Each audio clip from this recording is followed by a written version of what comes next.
Olá a todos, sejam bem-vindos a essa oficina, a Jeombó, culinária afro-brasileira. Essa oficina será ministrada por mim, já que eu tenho algumas vivências dentro da cozinha do candomblé. E primeiro eu queria me apresentar para vocês, tá? Eu sou o Dudu de Logoedé.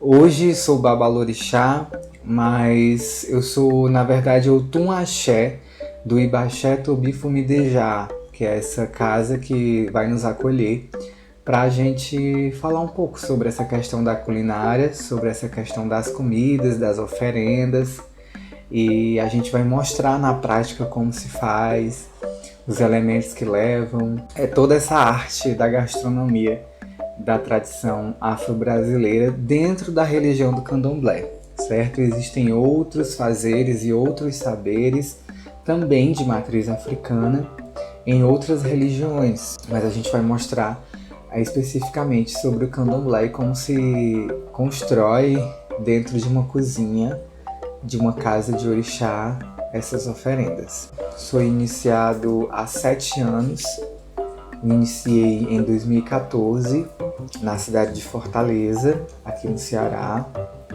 e venho seguindo uma trajetória de muito aprendizado e de sede por conhecimento. Quando eu me iniciei, eu não tinha muita noção, na verdade, do que era a iniciação, como acontece com muitos. E eu acabei tomando muito gosto pelo candomblé. Eu iniciei a minha jornada assistindo os giras de Umbanda, conversando com entidades. A primeira entidade que conversou comigo foi um caboclo índio, e a partir dali eu me interessei por conhecer mais. Não sabia o que era o candomblé. Para mim, candomblé e Umbanda eram a mesma coisa.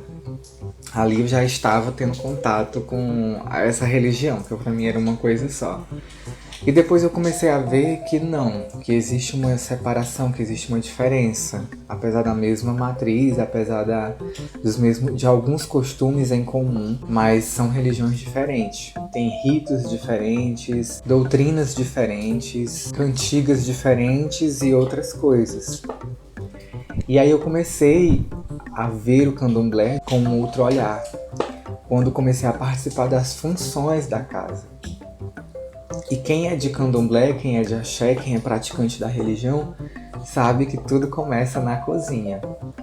Eu me lembro que a primeira coisa que eu fiz dentro de uma cozinha foi queimar folhas de bananeira, que a gente vai aprender isso mais pra frente, quando a gente for fazer o acaçá, que é muito importante para a cozinha do candomblé, que é muito importante para os ebós, para qualquer oferenda que você vai fazer para o orixá. O acaçá é importante. E aí ele vai enrolado na folha de bananeira. Só que a folha de bananeira ela não pode ser crua, digamos assim. Ela precisa passar por esse fogo, ela precisa passar por esse cozimento. E foi a primeira coisa que eu fiz. E ali eu já fiquei, nossa, aprendi uma coisa. Foi muito interessante, foi muito importante.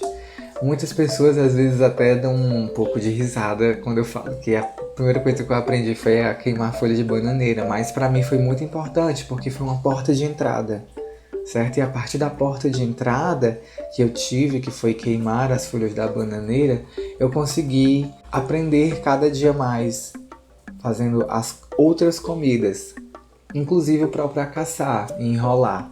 Na verdade, nesse dia eu não consegui enrolar o acaçá dentro da folha, mas posteriormente eu sabia que esse era o próximo passo. E a partir disso fui aprendendo o cozimento dos ebós, que são essas oferendas, que nós vamos falar na próxima aula sobre isso, sobre essa representatividade do que são as comidas nos rituais de ebó, de oferta, né, de oferenda aos orixás, de reza, caso você vá oferecer uma comida para o orixá. Então eu segui minha vida espiritual com o babalorixá Bruno de Logoedé, do Rio de Janeiro, após sair dessa casa, dessa primeira casa em que eu me iniciei, e sigo com ele até hoje. Tomei meu Odum Ijê no Rio de Janeiro E hoje sigo com a missão de ser babalorixá dos meus filhos, daqueles que estão comigo, daqueles que acreditam em mim, no meu potencial e que precisam de uma ajuda, né? Que também precisam dessa mão estendida quanto à sua espiritualidade. Mas, sobretudo, eu sou o Tumaxé da casa Ibaxé Tubifumidejá, que é a casa do babalorixá Gede Xaguian.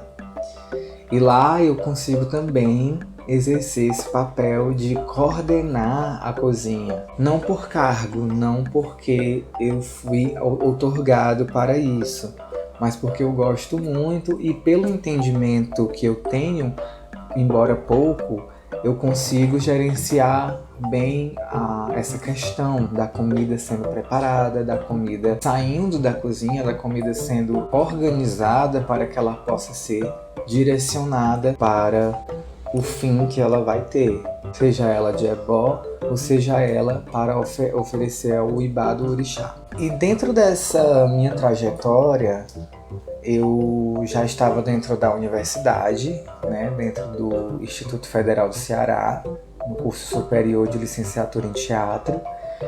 Eu estava no segundo semestre quando eu fiz santo. E eu ia para a universidade, para a faculdade de branco, com tregum. Muitas pessoas que devem até estar fazendo o curso devem lembrar dessa época, que eu tenho muitos amigos que são muito interessados nessa área da matriz africana, nessa questão ancestral.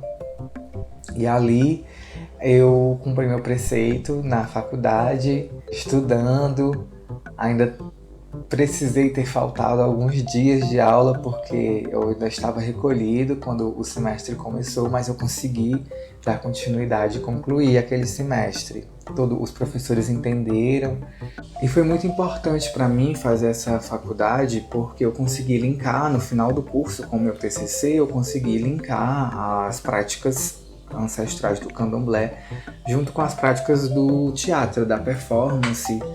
E ali a gente conseguiu fazer um aproveitamento do que eu tenho de entendimento sobre o candomblé para melhorar a performance do ator, certo?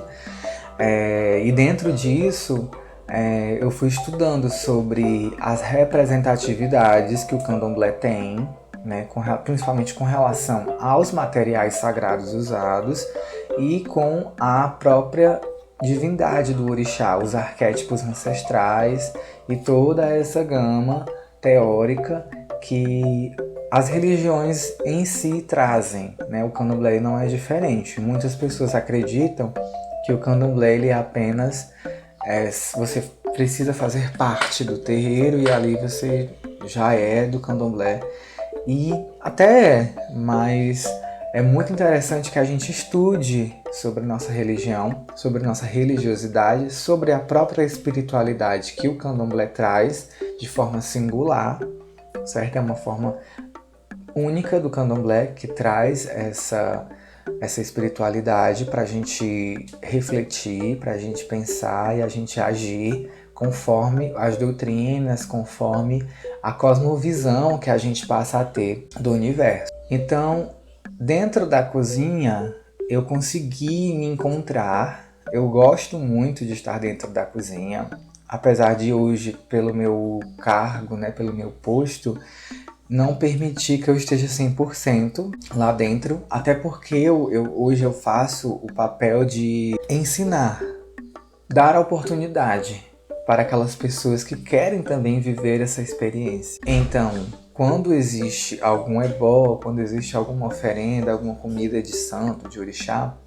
para ser feita, muitas vezes eu vou fazer, caso seja necessário, mas se não, eu chamo uma pessoa e explico para ela como tem que ser feito, ou caso a pessoa já tenha um pouco de prática com cozinha, mas se não, eu acabo indo com ela e fico do lado falando, agora você faz isso, você faz aquilo.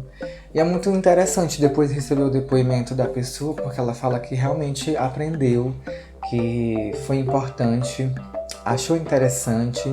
E aí eu acabo explicando a associação daquela comida, daquele material, daquele ritual para a vida, porque tudo que fazemos dentro do candomblé está relacionado à nossa vida pessoal, ao nosso crescimento, à nossa prosperidade, ao nosso trabalho, à nossa saúde.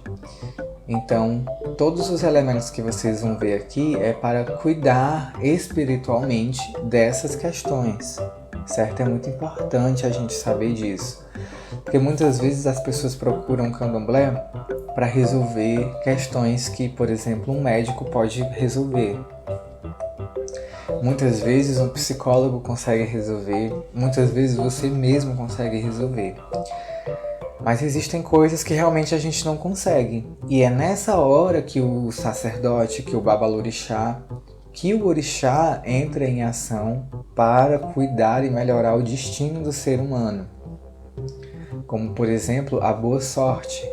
Muitas pessoas talvez não tenham sorte na vida, estejam em uma onda de azar, e não existe médico, não existe nenhum profissional nas áreas que nós conhecemos hoje que consiga trabalhar isso. Nós do candomblé já conseguimos. Então, esse seria um dos aspectos em que o candomblé ele entraria em ação para mudar o destino desse ser humano. E a gente consegue fazer isso através das comidas, através das folhas, através dos materiais sagrados que usamos na cozinha e em outros rituais do candomblé, para conseguir melhorar o ori da pessoa, para conseguir melhorar o destino, para conseguir melhorar a vida dela em todos os aspectos. Quero ressaltar que eu já cozinhei muito, eu já passei muito ebó, ajudei a passar. Hoje em dia que eu realmente passo, mas quando eu falo que eu passei ebó foi ajudando mesmo. Eu estive do lado, eu sentei para aprender. E hoje eu consigo ensinar o pouco que eu sei. Porque o candomblé ele é uma religião vasta de conhecimento. Eu tenho amigos que têm mais de 30 anos de iniciado e sempre comentam que todo dia aprende um ebó novo, todo dia aprende uma comida nova, todo dia aprende uma forma de fazer a comida que ele já até sabia fazer. E eu também tenho visto na prática isso, porque eu tenho o costume de fazer alguns intercâmbios de axé com amizades, hoje muito presentes na minha vida, que me ensinam como fazer um acaçá diferente.